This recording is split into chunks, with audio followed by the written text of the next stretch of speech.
I've talked about the role meat may play in increasing the risk of diabetes, and the potential protective role of healthy plant foods. But plant-based diets not only appear to guard against getting diabetes in the first place, they may successfully treat the disease better than diabetic diets patients are typically placed on, controlling weight and cholesterol.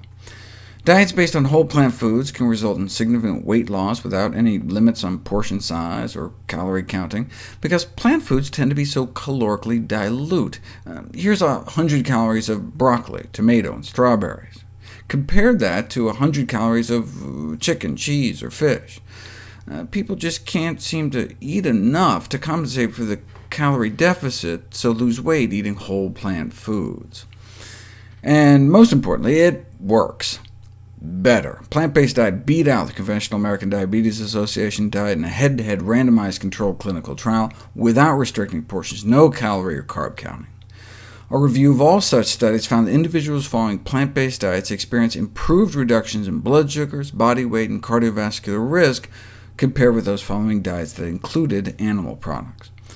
And cardiovascular risk is what kills diabetics the most. I'm more likely to get strokes, more likely heart failure. In fact, diabetes has been proposed as a coronary heart disease risk equivalent, meaning diabetic patients without a history of coronary disease have an equivalent risk to those non-diabetic individuals with confirmed heart disease. A newer study used a technique to actually measure insulin sensitivity. It proved on both diets in the first 3 months, but then the veg diet pulled ahead. And look at their LDL cholesterol.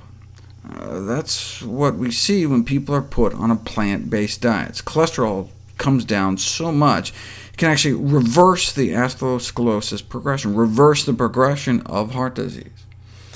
We know about the beneficial effect of vegetarian diets on controlling weight, blood sugars, cholesterol, insulin sensitivity, and oxidative stress compared to conventional diabetic diets.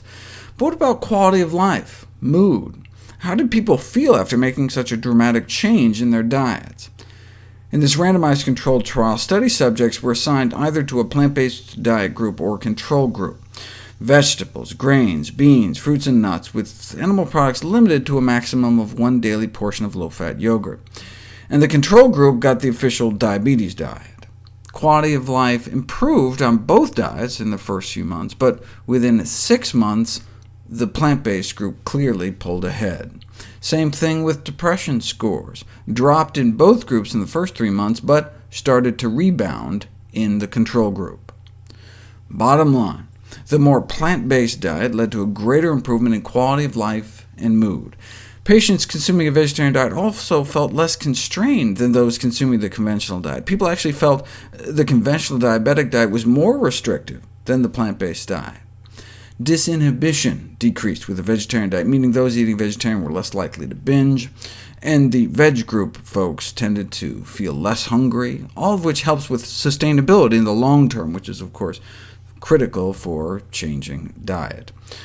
So not only do plant-based diets appear to work better, but they may be easier to stick to. And with the improvement in mood, patients may exhibit desired improvements not only in physical, but also in mental health.